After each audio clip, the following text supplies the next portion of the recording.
Breaking news చూస్తున్నారు. America అధ్యక్షుడు ట్రంప్కు big shock తగిలింది. గొప్ప గుయ్యి అనేలా రిజిగ్నేషన్ మొహం మీద కొట్టాడు ఆ దేశానికి సంబంధించిన కీలకమైన వ్యక్తి. ఇరాన్తో యుద్ధం చేస్తావా, నీకు అసలు బుద్ధుందా అని చెప్పి చివాట్లు పెట్టే ప్రయత్నం చేశాడు. ఏకంగా ఇరాన్తో యుద్ధాన్ని వ్యతిరేకిస్తూ ఎన్సీటీసీ చీఫ్ జోసెఫ్ కెంట్ రాజీనామా చేశారు. అసలు ఎవరి ఎన్సీటీసీ అనే క్వశ్చన్ మీకు రైజ్ అవ్వచ్చు కాక, దాని గురించి మాట్లాడుకునే ప్రయత్నం చేద్దాం. ఎన్సీటీసీ అంటే నేషనల్ కౌంటర్ టెర్రరిజం సెంటర్. ఈయన డైరెక్టర్ ఆఫ్ నేషనల్ ఇంటెలిజెన్స్. ఈయన అంటే ఆ దేశానికి సంబంధించి intelligence director. National counter terrorism సెంటర్కి సంబంధించి మాట్లాడుకునే క్రమంలో ఆయన పూర్తిగా వ్యతిరేకించాడు. ఇరాన్తో యుద్ధాన్ని వ్యతిరేకిస్తూ ఎన్సీటీసీ చీఫ్ జోసెఫ్ కెంట్ రాజీనామా చేశారు. ఇరాన్పై అమెరికా యుద్ధం సరైంది కాదు అంటూ చెప్పుకొచ్చారు ఆయన. ట్రంప్, గుర్తుపెట్టుకో, నా మనస్సాక్షి అంగీకరించట్లేదు నువ్వు చేస్తున్న పనికి.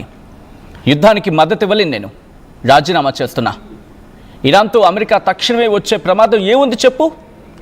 బహుశా ఇది నేను అంటున్న మాటలు అనుకోవచ్చు గాక. ఇఫ్ పాసిబుల్ ఒకసారి ఆ ట్వీట్ని, ఆ రిజిగ్నేషన్ లెటర్ని కూడా చూపించే ప్రయత్నం చేద్దాం. బికాస్ నేను అనుకున్న మాటలు మీరు అనుకోవచ్చు గాక. But that's true. ఆయన రిజిగ్నేషన్లో కోట్ చేసిన మాటను నేను ఇక్కడ ప్రస్తావిస్తున్నాను. ఆయన చాలామందికి కాస్త మనసు నొప్పించుకునే అవకాశం ఉంటుంది, ఎందుకంటే ఇజ్రాయెల్ని కోట్ చేసిన సందర్భంలో. బట్ నేను అంటున్న మాట కాదు, కెంట్ అంటున్న మాటలు. ఇరాన్తో అమెరికా తక్షణమే వచ్చే ప్రమాదం అంటే ఇరాన్తో అమెరికాకు తక్షణమే వచ్చే ప్రమాదం ఏమీ లేదు. అదుగో జాయ్ కెంట్, ఆయన ప్రొఫైల్ నుంచి ఆయన చేసిన రిజిగ్నేషన్ కింద లెటర్, చిన్న లెటర్స్లో మీకు కనిపించవచ్చు కాక. బట్ ఆ బ్రీఫ్ నోట్ నేను చెప్పే ప్రయత్నం చేస్తాను. పోనీ ఆ ట్వీట్ని మీరు చూస్తే మీకు అర్థమైపోతుంది. ఏమంటున్నాడు?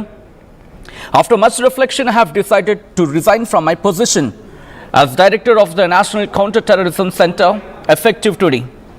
I cannot in good conscience support the ongoing war in Iran. Iran posed no imminent threat to our nation, and it is clear that we started this war due to pressure from Israel and its powerful American lobby. I quote, I reiterate again. ఈ line నేను reiterate చేస్తున్నాను. I cannot in good conscience support the ongoing war in Iran. Iran posed no imminent threat to our nation, and it is clear that we started this war due to pressure from Israel and its powerful American lobby. It's been an honor serving under POTUS and DNIGABBARD. అంటే director of national ఇంటెలిజెన్స్కి సంబంధించి ఆ position చేస్తుంటే ఆయన quote చేసిన క్రమం. And leading the professionals at NCTC national counter terrorism center. May God bless America. అదే ఆయన క్లుప్తంగా ఆయన ట్వీట్లో చెప్పుకొచ్చిన మాట. బట్ ఆయన రిజిగ్నేషన్లో ఒక్కొక్క మాట చెప్పుకొచ్చాడు. అండ్ అది మాట్లాడే ప్రయత్నం చేస్తున్నాను ఈరోజు నేను. ఇప్పుడు బహుశా ట్రంప్కి ఇప్పటికైనా కళ్ళు తెరుచుకోవాలి. ఇది ఆయన అంటున్న మాట. తెరుచుకోకపోతే అమెరికాకే పెద్ద నష్టం. యుఎస్లో ఇరాన్కు సపోర్ట్ అంటూ కూడా మాట్లాడుకునే క్రమం కూడా ఇది. ట్రంప్పై తిరుగుబాటు కూడా మొదలైంది. అండ్ గుర్తుపెట్టుకోండి, మరికొద్దిసేపట్లో ఆ లెటర్ని బ్రీఫ్ చేసిన తర్వాత ట్రంప్పై ఎటువంటి వ్యతిరేకత అమెరికాలోనే ఉంది, అమెరికాలో ఏ స్థాయిలో వ్యతిరేకత వ్యక్తమవుతుంది అనేది నెంబర్తో సైతం నేను చెప్పబోతున్నాను మీకు. కాస్త ఓపిక పట్టి అలాగుండే ప్రయత్నించిన. బికాజ్ ఈ లెటర్ గురించి మాట్లాడుకుందాం ముందుగా. ఆయన లెటర్లో ఏం రాశాడు? After much reflection I have decided to resign from a position as director of the National Counter-Terrorism Center effective today. ఈ రోజే నేను నా పదవికి రాజీనామా చేస్తున్నాను. ఇది క్లుప్తంగా. I cannot in good conscience support, ఇది గురించి కూడా మాట్లాడుకున్నాం మనం, అమెరికన్ లాబీ అంటూ కూడా. బట్ ఆ థర్డ్ పేరాలో మాట్లాడుకుంటే I support the values and foreign policies that you campaigned on in 2016, 2020, 2024 which you enacted in your first term. 2016, 2020, 2024లో మీరు క్యాంపెయిన్ చేసినప్పుడు ఫారెన్ పాలసీస్ విషయంలో అప్పుడు నేను అండ్ మీ ఫస్ట్ టైంలో అవి ప్రతిబింబించాయి కూడా. 2025 జూన్ వరకు కూడా you understood that the wars in the Middle East were a trap that robbed America of the precious lives of our patriots and deflected the wealth and prosperity of our nation అని చెప్పి. అంటే 2025 June వరకు కూడా మీకు అర్థమైంది middle ఈస్ట్లో పరిస్థితి ఏంటి. అండ్ మనం ట్రాప్ అయ్యాము, అమెరికాకు సంబంధించి ఆస్తిని కోల్పోతున్నాం, దాని తర్వాత వాల్యూ కోల్పోతున్నాం, మన దేశానికి ఉన్న ఆ వాల్యూని మనం పడిపోతున్నాం అని చెప్పి మీరు గుర్తించారు. అండ్ మీకు అర్థమైంది కూడా ఇన్ యువర్ ఫస్ట్ టర్మ్ అంటూ కూడా ఆయన ఇక్కడ కోట్ చేశారు. ఏమని?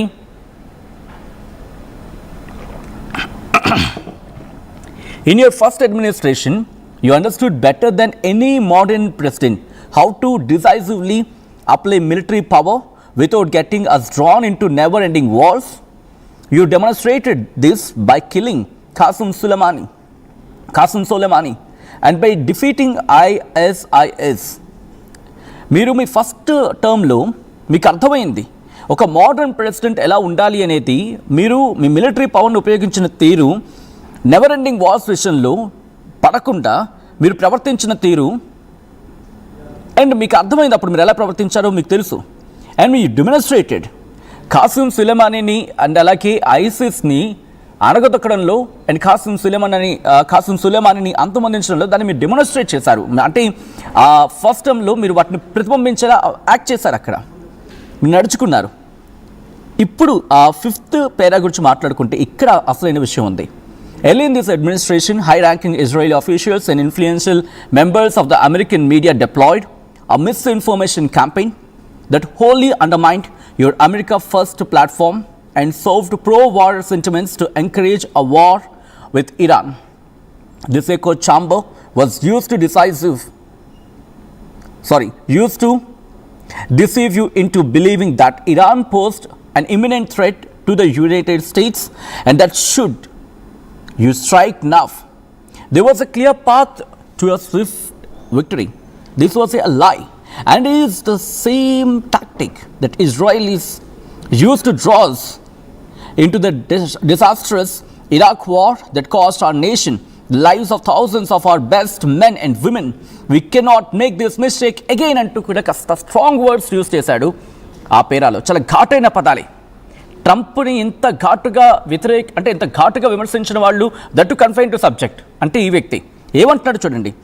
మీ అడ్మినిస్ట్రేషన్ కొత్తలో హై ర్యాంకింగ్ ఇజ్రాయెల్ అఫీషియల్స్ కావచ్చు, ఇన్ఫ్లుయెన్సర్స్ మెంబర్స్ కావచ్చు, వీళ్ళంతా కూడా అంటే ఈ అమెరికా మీడియాలో ఇక మీకు ఆ లైన్ అర్థమవుతుంది. Influencer members of the American media deployed a misinformation campaign.